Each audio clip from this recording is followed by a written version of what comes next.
welcome to CR International online classes. Dear students, how are you? I hope you are fine at home.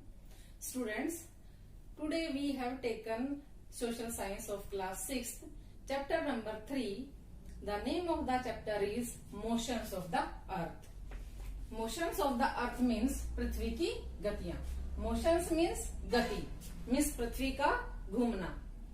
Students, today we will read about revolution of the earth and seasons. पृथ्वी की परिक्रमण, गति और मौसम. देखिए, ये हमने कल थोड़ा सा एक्सप्लेन किया था, आज हम इससे आगे करेंगे. You will see that on 21st June the northern hemisphere is tilted towards the sun. आप इस पिक्चर में देखते हो कि 21 जून को नॉर्दर्न हेमिस्फेयर जो है वो सन की तरफ झुका हुआ है. ये नॉर्दर्न हेमिस्फेयर है. दिस इज इक्वेटर, ये इक्वेटर है, ये नॉर्दर्न हेमिस्फेयर है. ये कंडीशन है 21 जून की. 21 जून में हमारे नॉर्दर्न हेमिस्फेयर में समर होता है. इंडिया भी नॉर्दर्न हेमिस्फेयर में पड़ता है और ये सन की तरफ टिल्टेड है, मीन्स झुका हुआ है. The rays of the sun fall directly on the Tropic of Cancer. Tropic of Cancer पर सूरज की किरणें बिल्कुल सीधी पड़ती हैं. ये ट्रॉपिक ऑफ कैंसर है. देखिए, यहाँ पर सूरज की किरणें बिल्कुल सीधी पड़ती हैं. एज अ रिजल्ट, जिसके परिणाम स्वरूप these areas receive more heat. इन क्षेत्रों में ज्यादा गर्मी होती है, क्योंकि जब सूरज की किरणें सीधी पड़ेंगी तो गर्मी भी ज्यादा होगी. The areas near the poles receive less heat. जो एरियाज पोल्स के पास होते हैं, सन की लाइट, जो सन की रेज जो है वो स्लैंटिंग होती चली जाती हैं पोल्स पर. ये नॉर्थ पोल है या साउथ पोल है. जब ये स्लैंटिंग हो जाती है तो पोल्स पर किरणें सीधी नहीं पड़ती हैं और यहाँ पर गर्मी कम पड़ती है. As the rays of the sun are slanting, क्योंकि ये तिरछी होती हैं सन की किरणें.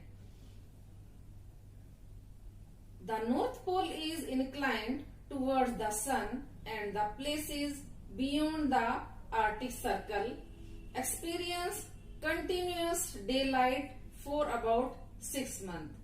देखिए, नॉर्थ पोल सूरज की तरफ झुका हुआ है, तो जो नॉर्थ पोल से दूर के एरियाज हैं वो पूरे 6 महीने तक जो है गर्मी प्राप्त करते हैं. पूरे 6 महीने तक यहाँ पर गर्मी होती है. बियॉन्ड मीन्स दूर होना. The north pole is inclined toward the sun, कि नॉर्थ पोल जो है वो सन की तरफ झुका हुआ है. और जो प्लेसेस हैं आर्टिक सर्कल के, आर्टिक सर्कल यहां से स्टार्ट होता है, और जो आर्टिक सर्कल से दूर के एरियाज हैं वो बहुत ज्यादा सूरज की रोशनी प्राप्त करते हैं और वहां पर 6 महीने तक गर्मी होती है. Since a large portion of the northern hemisphere is getting light from the sun, इसलिए नॉर्दर्न हेमिस्फेयर में जो भी एरियाज आते हैं वो ज्यादा सूरज की रोशनी प्राप्त करते हैं और वहां पर ज्यादा गर्मी होती है. It is summer in the regions north of the equator. देखिए, इक्वेटर यहाँ पर है और नॉर्थ में, इक्वेटर के नॉर्थ में गर्मी पड़ती है, क्योंकि ज्यादा एरिया अर्थ का वो सन की तरफ नॉर्दर्न हेमिस्फेयर का टिल्टेड है, मीन्स झुका हुआ है. तो नॉर्दर्न हेमिस्फेयर में सूरज की किरणें बिल्कुल सीधी पड़ती हैं, इसलिए यहाँ पर गर्मी है. 21 जून वाली जो कंडीशन है, इसको आगे देखिए हम क्या बोलेंगे. As this the longest day and the shortest night at these places occur on 21st June. 21 जून को यहाँ पर सबसे लंबा दिन होता है और सबसे छोटी रात होती है. 21 जून को नॉर्दर्न हेमिस्फेयर में सबसे लंबा दिन और सबसे छोटी रात होती है. At this time in the southern hemisphere all these conditions are reversed. इस समय 21 जून को जो सदर्न हेमिस्फेयर है वहां पर कंडीशन बिल्कुल विपरीत होती है. नॉर्दर्न हेमिस्फेयर में यहाँ पर गर्मी है, तो 21 जून को सदर्न हेमिस्फेयर में गर्मी होती है. It is winter season here, यहाँ पर सर्दी का मौसम होता है. The nights are longer than the days. यहाँ पर सदर्न हेमिस्फेयर में नाइट्स लंबी होती हैं और दिन छोटे होते हैं। This position of the earth is the nights are longer than the days. इसमें क्या है, विंटर सीजन में नाइट्स लंबी, पर सदर्न हेमिस्फेयर में नाइट्स लंबी होती हैं और दिन छोटे होते हैं। This position of the earth is the nights are longer than the days. इसमें क्या है, विंटर सीजन में नाइट्स लंबी होती हैं, दिन छोटे होते हैं। तो ये 21 जून वाली कंडीशन है, इसको बोलेंगे this position of the earth is called the summer solstice. इस कंडीशन को, पृथ्वी की इस कंडीशन को, इस पोजीशन को समर सोल्स्टिस बोलेंगे। मीन्स गर्मी का उच्चतम शिखर, गर्मी का उच्चतम शिखर 21 जून को। देखिए इसको ग्लोब की हेल्प से समझेंगे कि ये हमारी अर्थ है। देखिए ये 66.5 डिग्री टिल्टेड है टुवर्ड्स सन, सन की तरफ। देखिए ये इक्वेटर है, ये इक्वेटर है, ये वाला पोर्शन पूरा नॉर्दर्न हेमिस्फीयर है। देखिए नॉर्दर्न हेमिस्फीयर पूरा सन की तरफ टिल्टेड है, पूरा झुका हुआ है। और सदर्न हेमिस्फीयर जो है सूरज से दूर है, सूरज की किरणें टिल्टेड मीन्स तिरछी पड़ती हैं, स्लैंटिंग पड़ती हैं यहाँ पर। तो जो नॉर्दर्न हेमिस्फीयर का एरिया है वो ज्यादा हीट प्राप्त करता है 21 जून वाली कंडीशन में। नॉर्दर्न हेमिस्फीयर में यहाँ पर 6 मंथ तक गर्मी रहती है और सदर्न हेमिस्फीयर में सर्दी का मौसम होता है। देखिए नॉर्थ पोल और ये साउथ पोल है, और ये नॉर्थ पोल पूरा सन की तरफ झुका हुआ है, टिल्टेड है। और इसीलिए जो एरिया सन के बिल्कुल सामने होते हैं वहां पर ज्यादा गर्मी पड़ती है। अब ये सदर्न हेमिस्फीयर है। सदर्न हेमिस्फीयर देखिए सन की रोशनी तिरछी पड़ रही है यहाँ पर, इसलिए यहाँ पर गर्मी का मौसम है।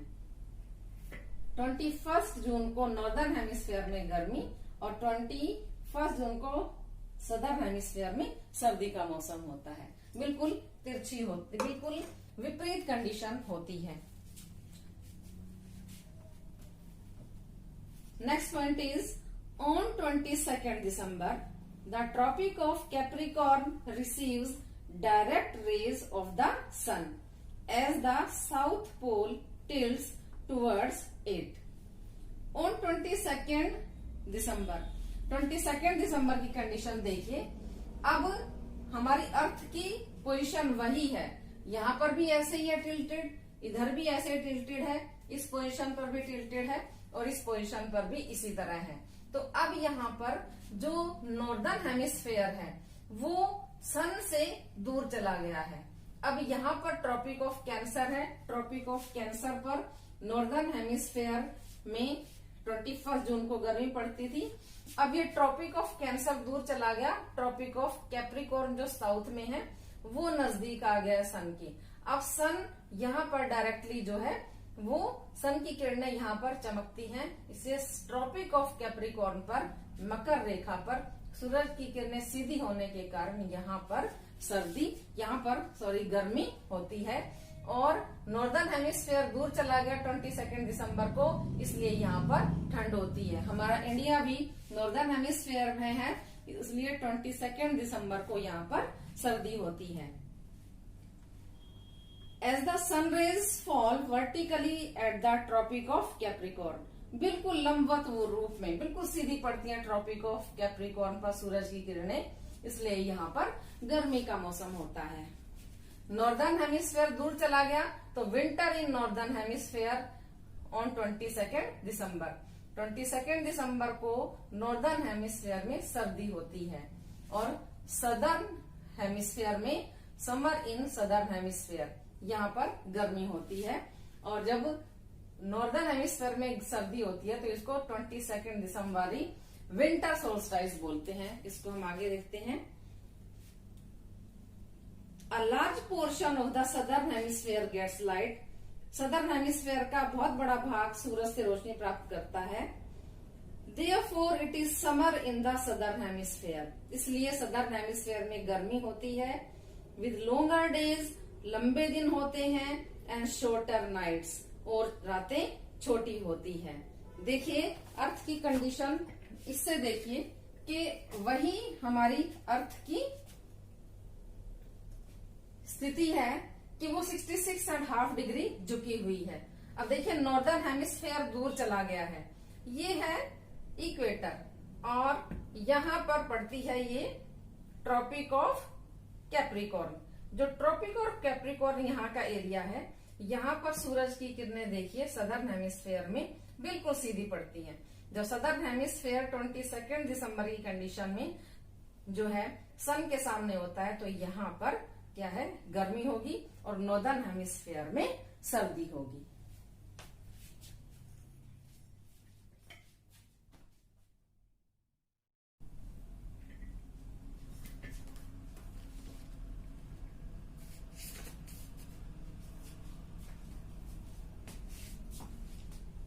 आगे है the reverse happens in the northern hemisphere. इसका बिल्कुल उल्टा नॉर्दर्न हेमिस्फेयर में होता है। अभी आपको बताया था कि जब सदर्न हेमिस्फेयर में यहाँ पर गर्मी है तो नॉर्दर्न हेमिस्फेयर में सर्दी होती है। इंडिया भी नॉर्दर्न हेमिस्फेयर में पड़ता है, इसलिए 22 दिसंबर को यहाँ पर ठंड होती है। The position of the earth is called the winter solstice. पृथ्वी की इस पोजीशन को विंटर सोल्स्टाइस बोलते हैं, मीन्स सर्दी का उच्चतम शिखर। Do you know that Christmas is celebrated in Australia in the summer season? क्या तुम जानते हो जो क्रिसमस है वो ऑस्ट्रेलिया में समर सीजन में मनाया जाता है। अब देखिए समर सीजन में कैसे मनाया जाता है ऑस्ट्रेलिया में क्रिसमस, जबकि क्रिसमस तो नॉर्दर्न हेमिस्फेयर में 25 दिसंबर को आता है, तो वहां ठंड होती है। हमारे इंडिया में भी ठंड होती है। देखिए ये कैसे होता है, ये कंडीशन देखिए 22 दिसंबर की। ये नॉर्दर्न हेमिस्फेयर है, यहाँ पर ये जो है नॉर्दर्न हेमिस्फेयर सन से दूर चला गया है। नॉर्दर्न हेमिस्फेयर में सर्दी है। अब ऑस्ट्रेलिया देखिए, यहाँ पर है ऑस्ट्रेलिया, ये ऑस्ट्रेलिया है। ऑस्ट्रेलिया सदर्न हेमिस्फेयर में पड़ता है। देखिए यहाँ पर सूरज की किरणें बिल्कुल सीधी पड़ रही हैं। जब सूरज की किरणें सीधी पड़ेंगी तो गर्मी होगी, इसलिए जब 25 दिसंबर को यहाँ पर गर्मी होती है ऑस्ट्रेलिया में, और ये वाले जो एरियाज हैं, कंट्रीज हैं जो नॉर्दर्न हेमिस्फेयर में हैं, यहाँ पर सर्दी होती है। यही रीजन है कि ऑस्ट्रेलिया में क्रिसमस पर गर्मी होती है। On 21st March and September 23rd, direct rays of the sun fall on the equator. 21st मार्च को और 23rd सितंबर को, ये 21st मार्च की कंडीशन है, ये 23rd सितंबर की है। यहाँ पर दोनों ही दिनों में सूरज की किरणें इक्वेटर पर बिल्कुल सीधी पड़ती हैं। एट दिस पोजिशन, इस स्थिति में neither of the poles is tilted towards the sun. कोई भी पोल, ना तो नॉर्थ पोल और ना ही साउथ पोल, कोई भी पोल जो है, कोई भी ध्रुव सन की तरफ झुका हुआ नहीं होता है। So the whole earth experiences equal days and equal nights. इसलिए पूरी पृथ्वी पर इन 2 दिनों में पूरी पृथ्वी पर बराबर दिन होते हैं और बराबर रात होती है। This is called an equinox. इसको इक्विनॉक्स बोलते हैं, मीन्स दिन और रात का बराबर होना। 21 मार्च को और 23 सितंबर को दोनों ही दिनों में पूरी अर्थ पर बराबर दिन और रात होते हैं।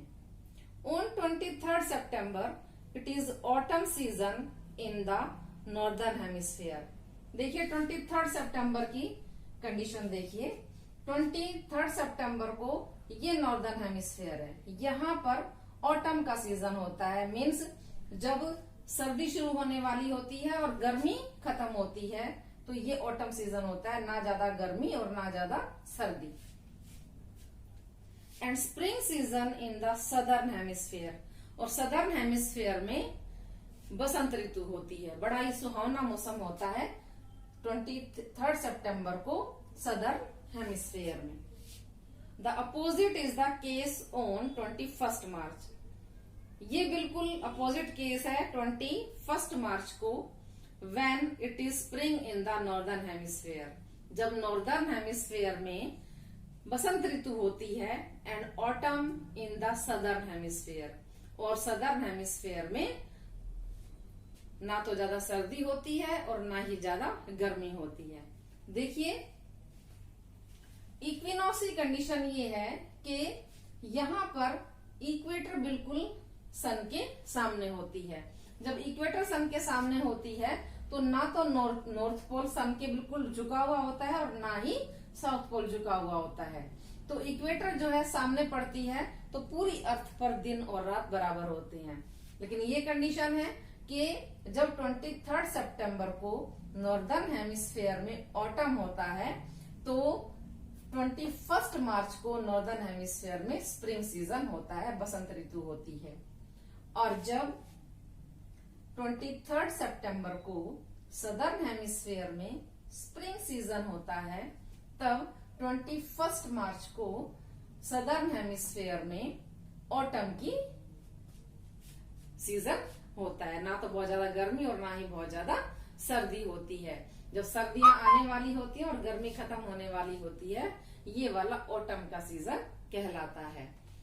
इन दोनों दिनों में 21 मार्च और 23 सितंबर को पूरी अर्थ पर दिन और रात बराबर होते हैं।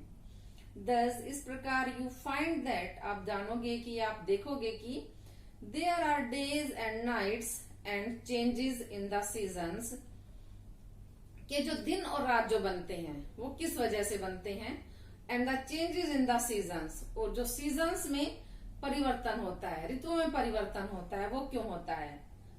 Days and nights are caused because of the rotation, पृथ्वी की जो दैनिक गति है, पृथ्वी की जो घूर्णन गति है, उसके कारण दिन और रात बनते हैं।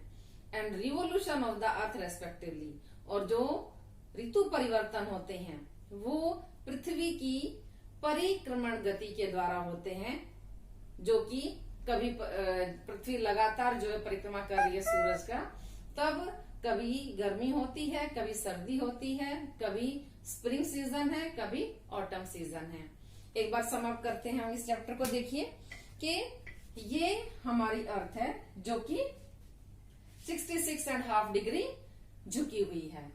जब ये वेस्ट से ईस्ट की तरफ घूमती है और अपने ही एक्सिस पर, अपने ही धुरी पर घूमती है, इसको रोटेशन ऑफ अर्थ बोलते हैं। मीन्स पृथ्वी का अपनी ही धुरी पर घूमना रोटेशन कहलाता है। रोटेट मीन्स अपनी ही धुरी के चारों तरफ घूमना, ये रोटेशन है। और इसकी वजह से दिन और रात बनते हैं। देखिए ये सन है और अगर मान लो अर्थ यहाँ पर ऐसे घूमती जा रही है तो जो पोर्शन सन के सामने आता जा रहा है वहां पर दिन होता जा रहा है, जो बैक साइड आता जा रहा है वहां पर नाइट होती जा रही है। तो 24 घंटे में पृथ्वी अपनी धुरी का एक चक्कर पूरा करती है।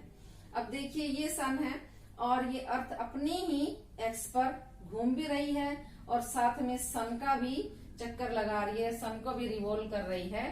तो इसकी वजह से क्या है, ऋतु परिवर्तन होते हैं।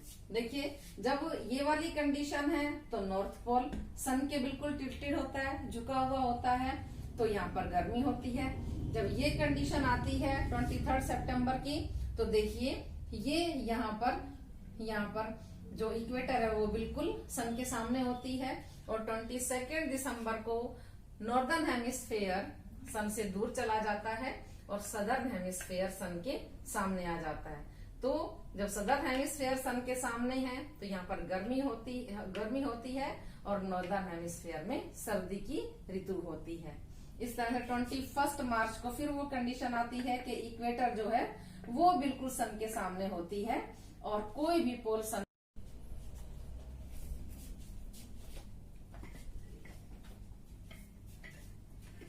21 मार्च को इक्वेटर बिल्कुल सन के सामने होती है, इसलिए यहाँ पर दिन और रात बराबर होते हैं। 21 मार्च को 23 सितंबर को इक्वेटर बिल्कुल सन के सामने होती है, तो अर्थ पर दोनों ही दिनों में इक्वल डेज और इक्वल नाइट्स होती है। स्टूडेंट्स, आई थिंक ये चैप्टर आपको समझ आया होगा। Thank you and have a nice day.